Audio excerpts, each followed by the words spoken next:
eastern sky and seeing what looks like, you see, that's what I'm talking about. They get like a big hole in the sky. So there's got to be an explanation, because that type of sky is not going to occur by itself. So that's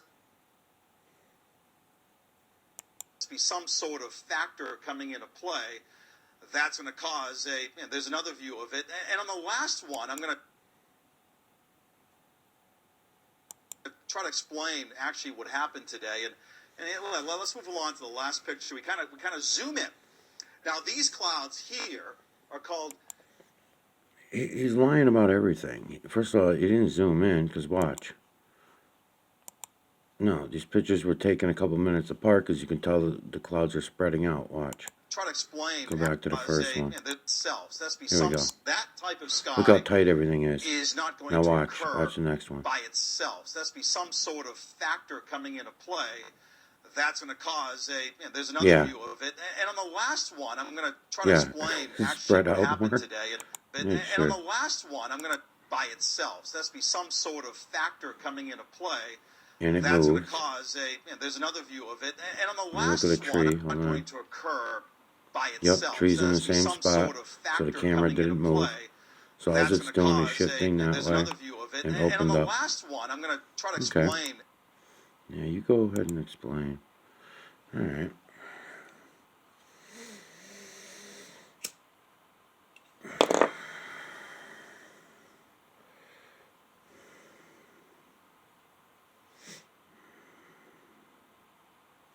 Hold on a minute.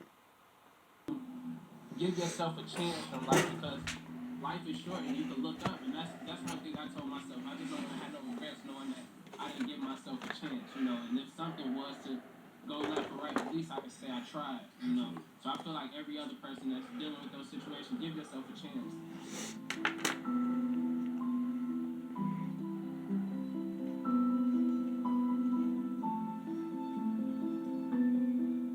Hello, everybody. Can you believe it? I'm still here. That's right, on this rooftop, living in the tent for 100 days, from November the 20th to February 28th, bringing attention and awareness to the violence in Chicago, but most of all, trying to build a community center and raise enough funds to have it built on this block that they call O Block. It's called O Block, named after a young man named O.D. Perry who was shot and killed. The gangs picked up his name and started calling it O Block. We decided to keep the O because we like the O, but we're going to call it Opportunity Block. And today on Rooftop Revelations, I'm so excited to have one of our poster children, one of our models for what we're trying to do with brothers from our community. I have Devin Howard here today to talk about his accomplishments, his success, his struggles. I'm thankful for you being here, man. Listen, when it comes to our construction and trades, we tell everybody the example that we want you to follow is Devin Howard. Appreciate it. Yeah, absolutely. Can you just tell people for a moment a little bit about yourself, your background? Okay. Hi, guys. My name is Devin Howard. So I started out attended Murray Language Academy in the Hyde Park area. Lived out on 83rd and Damon for a little while. Then I ended up moving to 84th in Paxton. Ended up going to Urban Prep Inglewood, playing a little bit of high school football. Once I graduated 2017. Had a great GPA, 3.8 GPA. Made the last minute choice to go to college, attended Eastern Illinois. And I was playing football out there and taking up nursing as a major, and I came to the realization I didn't like nursing.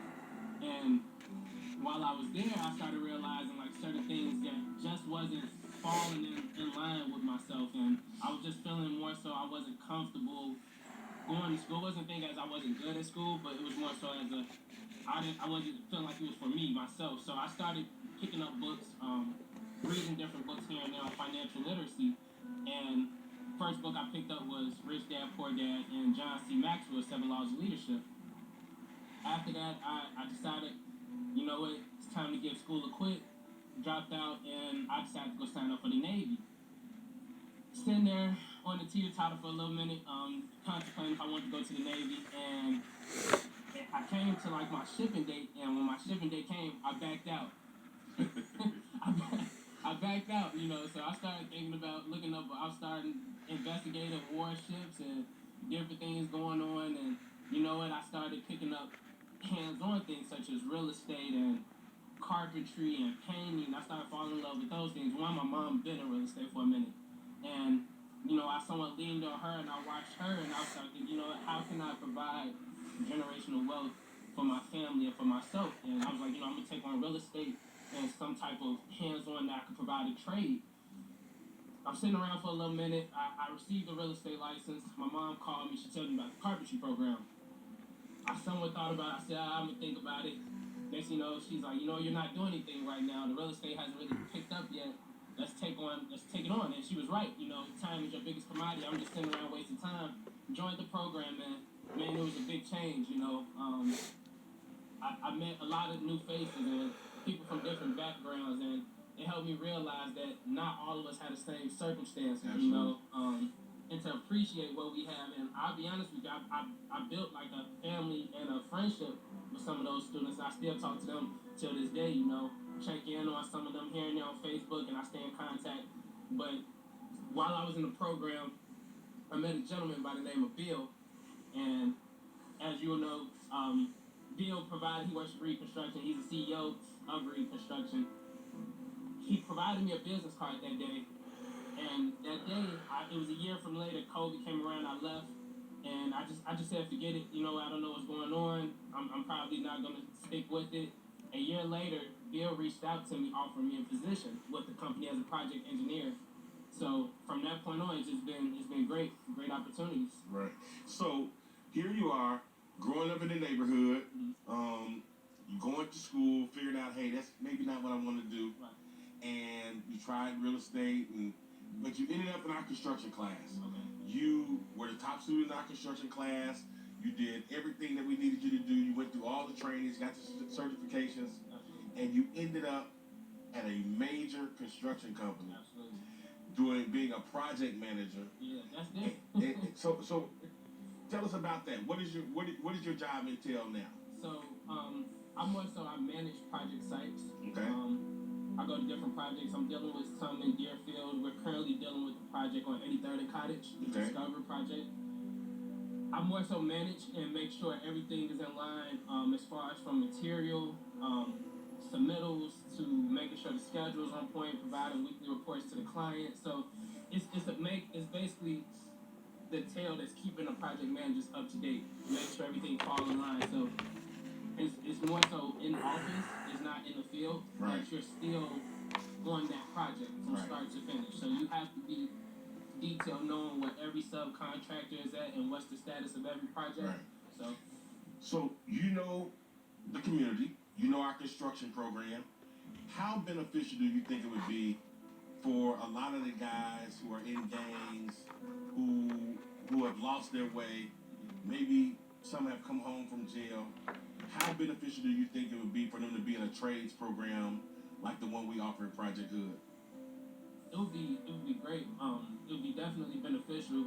It will expand many horizons. I know for myself, personal friends, having left at least the 4 blocks going east, west, north, and south.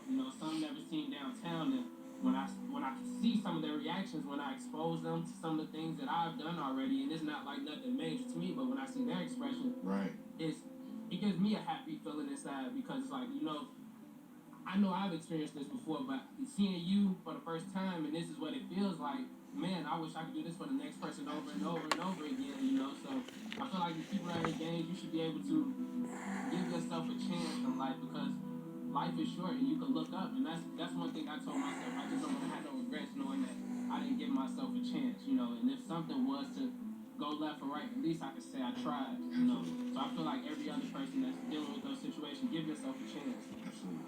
Well, man, I want to tell you, we appreciate you. We appreciate your journey, your success, and we want you to continue to strive and go higher and higher. Continue to be an example for Project Hood and all that we're trying to accomplish. And thank you for coming to Rooftop Revelations and being out here in this cold weather in Chicago. It's real cold. So listen, it's been a blessing. And I want to thank all of you. Thanks to Fox for giving us this opportunity to give you Rooftop Revelations every single day. And as I always say, I'll see you tomorrow.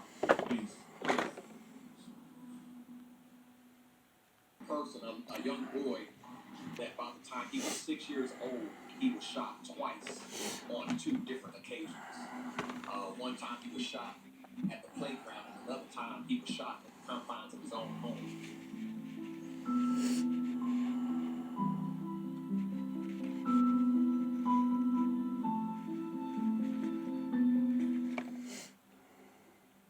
What's up, everybody? My name is Brooks, and I'm coming to you from the rooftop. That's right, on the south side of Chicago, on where they call Owens.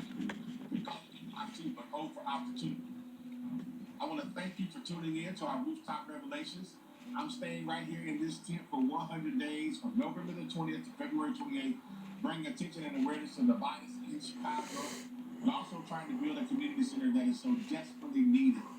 So every now and then, here at the Rooftop Revelations, I get an opportunity to bring to you friends who are helping us Does that look like? do all the things that we're trying to do to transform this community. Today I have with me none other than Pastor TJ Cruz, my right-hand man, my assistant, who helps me on a consistent basis, especially when it comes to the issues of dealing with our young black men. Pastor TJ, thanks for being with us on Rooftop Revelations. I want to jump right in. I want people to understand how difficult it is ministering, serving, assisting, mentoring young brothers in this neighborhood. The work, the struggle that it is. Well, for one, what better way to give an example? We know of a person, a young boy, that by the time he was 6 years old, he was shot twice on two different occasions. One time he was shot at the playground, and another time he was shot at the confines of his own home. And so, a young boy that's 6 years old, can you imagine the trauma? Can you imagine the stress? Can you imagine what he has to go through on a daily basis? And, as a pastor, as a minister, as a servant, you look back and you say, how in the world can I serve a young boy like this who has been traumatized like this? What can I do? And something that I really believe wholeheartedly is not only do we give him the gospel, but it is important and imperative that we present him another path that would help him choose something better than revenge. Yeah, and so I'm a believer that it is our job to raise his level of expectation, and you can't raise his level of expectation without raising his level of exposure.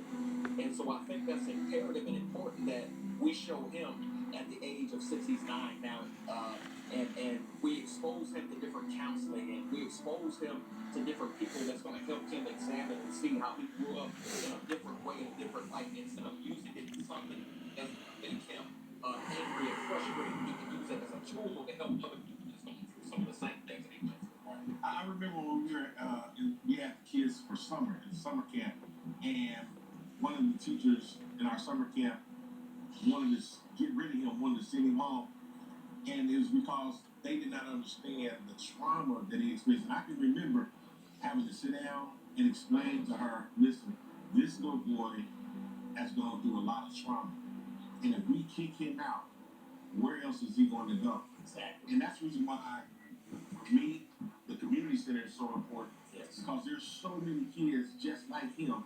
They may not have been shot, but they've definitely gone through trauma. Their brothers and sisters and mothers and fathers have gone through shooting ordeals, and they have no place to go. So for us, we got to get this center up. That's right. So that we can build capacity. That's right. We can have more summer programs, more carpentry programs, electrical programs, and even give these kids a chance to learn how to swim.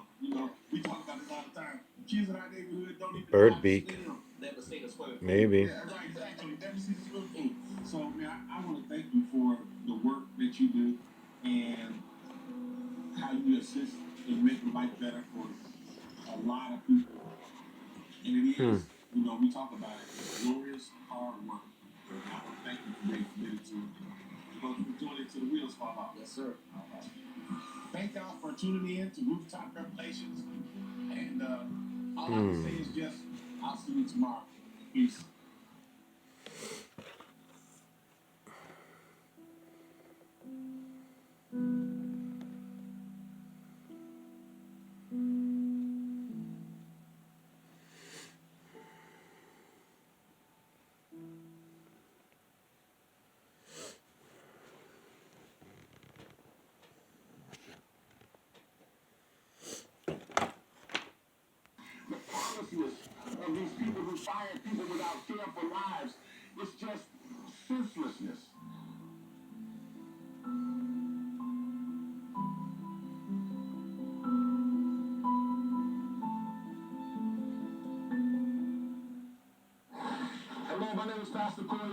And I'm still here, can you believe it?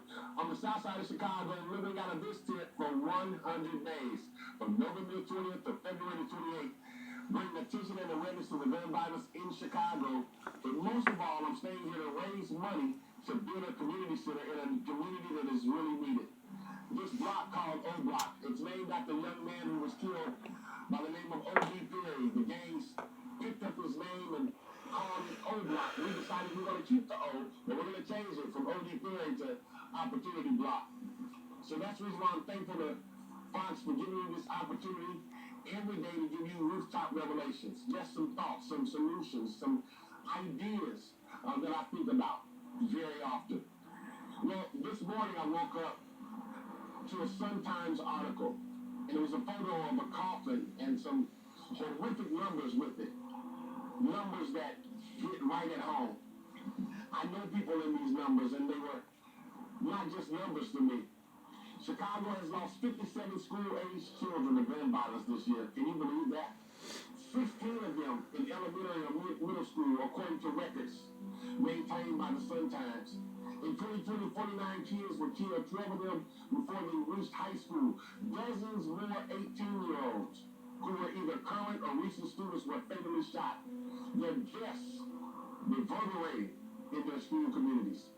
Then, there are these kids who are injured in shootings but survived, like the Phillips Academy High School student who, along with a security guard, was struck by gunfire as she walked out of the building just this fall. Two victims mentioned in the article, a mother and a son. I know them. I did the funeral. I don't know about you, but the feeling I got from reading all about these kids killed was senselessness. Just how senseless this all is. I mean, how do you explain this to other youth? How do you make them understand when most of us really can't understand? The callousness of these people who fire people without care for lives, it's just senselessness.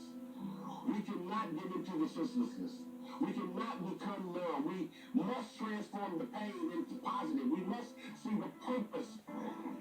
It's all we can do with our human nature to make things better. The Bible teaches us that children are a heritage of God, a blessing.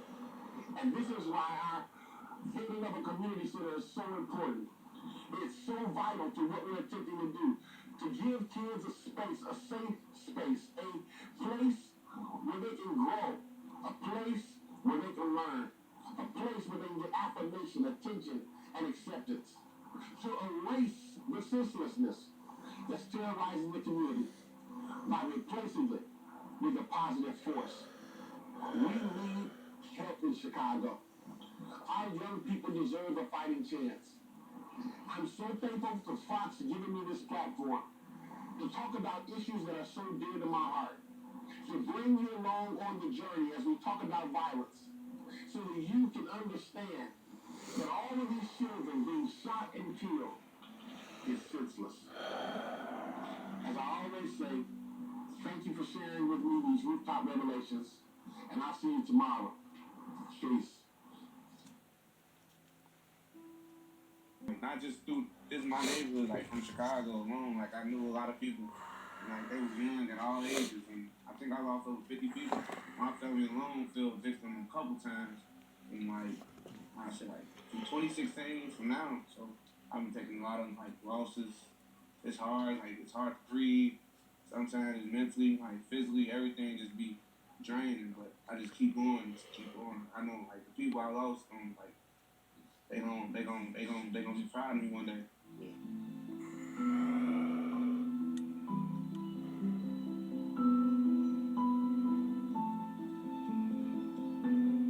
Hello, everybody. My name is Pastor Corey Brooks, and I'm still here. Can you believe it? Living on this rooftop inside this tent for 100 days from November the 20th to February 28th. Bring attention and awareness to the violence in Chicago, but also to raise money to build a community center on this block that's much needed, called O Block. The reason why it's called O Block is because it's named after a young man named O.D. Perry who was shot and killed. The gang started using the O and started calling it O Block. We decided we liked the O, so we're going to call it Opportunity Block. And I'm so grateful that today I have with me two young men who I've watched it grow and develop. I've watched the ups and the downs. I've seen them since they were 9, 10, 11, 12. They've been part of our church and our programs.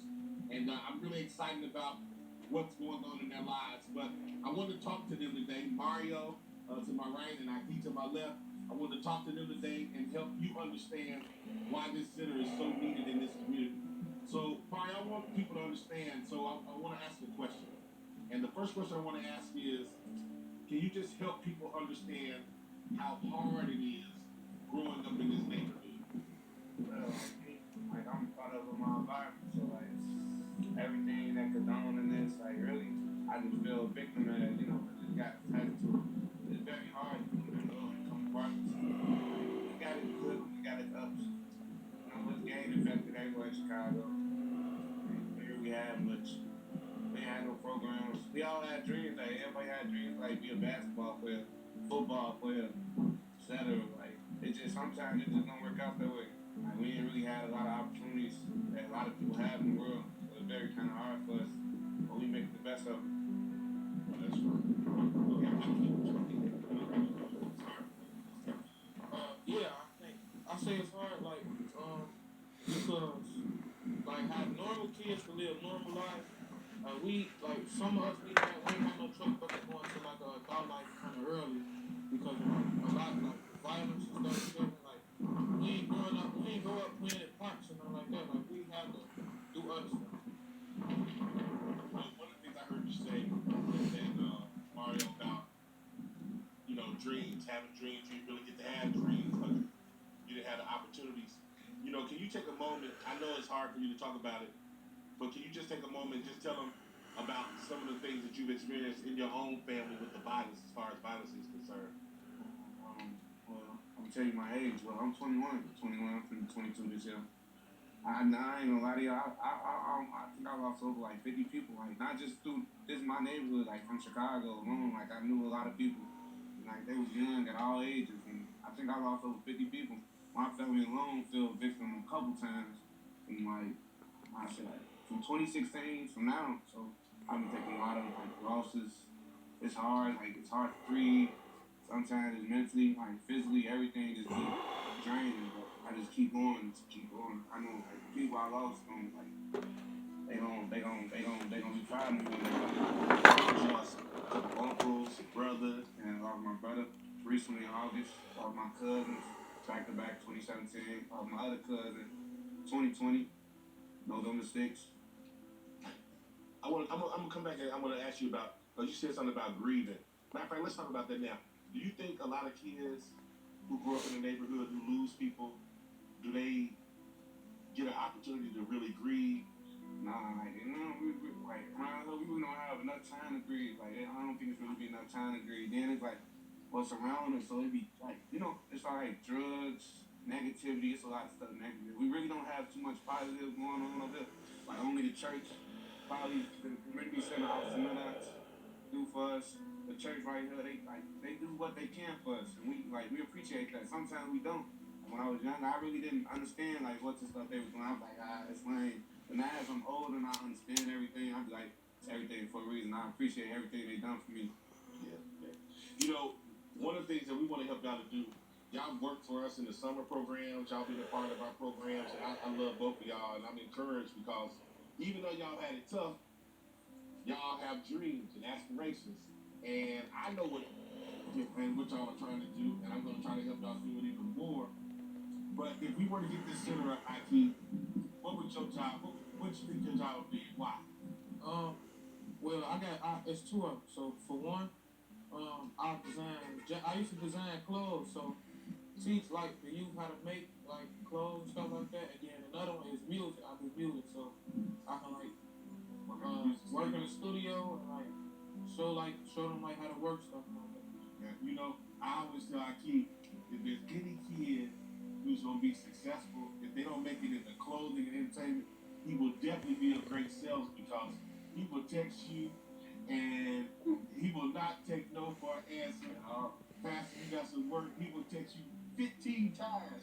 And that's one of the things I like about him because they're not asking for you to give them anything. Matter of fact, I taught Akeem real early. Akeem, there's no free what?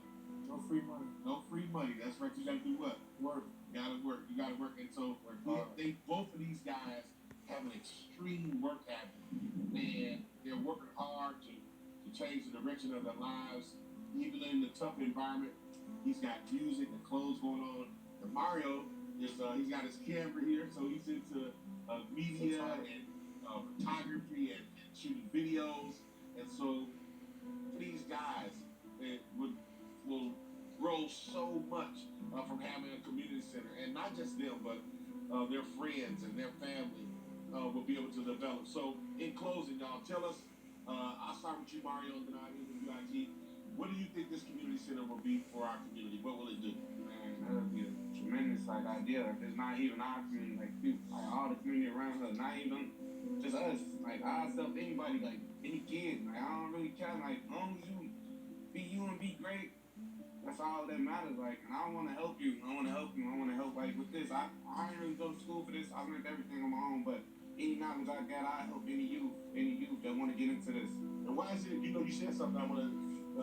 You said from all the kids from all around. Why is it important? Because a lot of people. I know what you mean when you say that, but a lot of people may not understand that. Cause like I don't understand you just cause like our neighborhood just don't need this. Like whole Chicago need this. Like you could be from anywhere, north, south, west, suburbs. Like just come to work, just come to have fun and have a peace of mind. Cause Chicago is very toxic. Like you know, you just gotta get a peace of mind sometimes. I think it'll be beneficial to have this center. It'll be beneficial to have a center because it'll be more opportunities for young kids. Like I know, like if I was younger and the center was up, I'll probably be more. I want to say like more advanced now. Yeah, more advanced or further ahead. Like I'd be probably teaching young kids like what to do and what not to do. But yeah, it'll bring a lot of opportunities and it'll keep a lot of us off the streets. Instead of being in the street, you could be in the center. Learn how to do something that can affect you in a good way later in your life. Well, I want to tell y'all, I love both of y'all, and if nobody else got y'all back, I will always have y'all back. I appreciate y'all tremendously, and I can't wait for y'all both to become, how you're going to add to the community, and how you're going to add to make America a better place. So I love y'all. God bless you. God bless you. Thank you, guys. Bless you. As I always say, I'll see y'all tomorrow. It's still cold out here. Peace.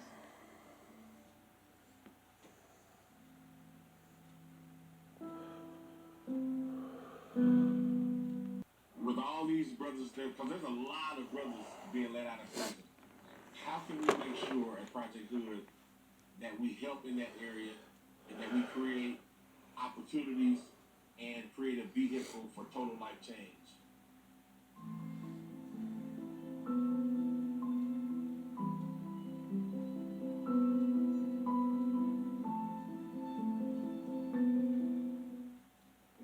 Hello, my name is Pastor Corey Brooks, and I'm coming to you from the rooftop on the south side of Chicago, where I've been living in this tent, and I plan to stay there for 100 days, from November the 20th to February the 28th, talking about the issues, talking about violence, talking about solutions, all the things that impact us every single day on the south side of Chicago.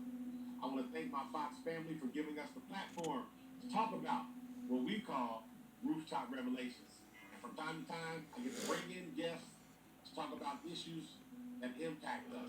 So today I have on our Rooftop Revelations, Jeff Boyd.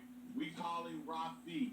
He is the man who is responsible for the reentry program at Project Hood. He makes sure that we stop the cycle of brothers going back and forth to prison. Getting out, going back. Getting out, going back. Breaking the recidivism that we see every single day on the south side. So, Jeff, good to have you on here, man. Please, my pleasure. One of the things I want to ask you about is the community center. And why is it so important that we have this community center as it relates to recidivism and reentry? Being a product of the federal institution for more than 25 years, state, federal, and county institutions They offer classes in reentry. They offer resources to allow you to reintegrate back in the community. These classes are offered inside an institution. But when the doors open and you're released back to the community, that is quite a different question. We need an institution, we need individuals, we need programs, we need Project Hood on the outside to receive those individuals leaving the institution with the services and resources they need to successfully reintegrate back into these communities. You know what? Let me ask you a question, because somebody may be watching this saying, look, what does that have to do with me? Re-entry, recidivism. I'm not in prison. Never been to prison. I'm not going to prison. None of my family is in prison. What is this? How does this impact me in my community? And what do you say about that? What I have to say about that is that first, I'm testament and I'm a living example that it impacts our communities. I cannot imagine an individual coming home without someone here to receive them, to give them the resources, the services, the tools, and the skills they need to become productive members of these communities. Because once they become productive members of our communities thrive and develop and better the quality of life of individuals inside our communities. But the opposite, what happens when individuals don't get those resources, when individuals get out of prison and they don't have the family or they don't have an organization like Project Hood to come alongside and help them? Typically, what happens? Typically what happens is an individual return back to their old lifestyle, return back to the street, return back to the way they know to survive out here on the street without the tools necessary to survive. So it's critically important that we be able to receive them and give them the tools they need to be productive members of these communities. One last thing. How do you think Project Hood is going to be able to impact and help this situation with all these brothers there? Because there's a lot of brothers being let out of prison. How can we make sure at Project Hood that we help in that area and that we create opportunities and create a vehicle for total life change? Project Hood offers an array of services for individuals coming home from institutions. We direct them to employment, we direct them to certification, we direct them to skills and the tools they need to be successful out here. I cannot imagine Woodlawn and these surrounding communities being without Project Hood reentry services. I just cannot imagine it. Well, Jeff, I'm proud of you. Thank you for leading our efforts to make sure that we stop the cycle of recidivism. Thank you for leading the efforts in trying to make sure that we guide these young brothers in the right direction, giving them opportunities, alternatives, and options. But most of all, thank you for staying on them, not letting them use any excuse, making them take responsibility so that all of us can be better and so that we can transform our neighborhood. So I appreciate you and I thank you. Thank you for being on the Project Hood team. It's my pleasure to be All right, I know that's right. Listen, it's awesome. Thank y'all so much for being with us once again. The Rooftop Revelations. Shout out, as always, to Fox for giving us this platform. And I will see you on tomorrow. And as I always say, peace. Some sort of factor coming into play that's going to cause there's another view of it. And on the last one, I'm going to try to explain actually what happened today. And let's move along to the last picture. We kind of zoom in. Now, these clouds here are called cirrocumulus clouds. Cirrocumulus clouds, they are generated by what we call supercooled water. That's water below 32 that hasn't turned into ice. And that can happen. What you need is a particle, or what we call a nuclei, for this water to turn into ice. So what happened today is a plane moved through that cloud bank, and the exhaust from the plane actually provided that little particle or nuclei to turn this water into ice. And this in the middle is actually ice crystals or cirrus clouds. Again, plane flying through the exhaust, kind of cleaning it out and turning these water droplets into ice. Did I explain that okay? No. It's kind of tough, and it's complicated science. Oh, yeah. There you have cirrocumulus clouds and cirrus in the middle, but obviously a great view in the sky this morning. Nothing to be concerned about. The aliens are not coming. Let's move ahead, and I want to show you the wider view. Oh, full of shit.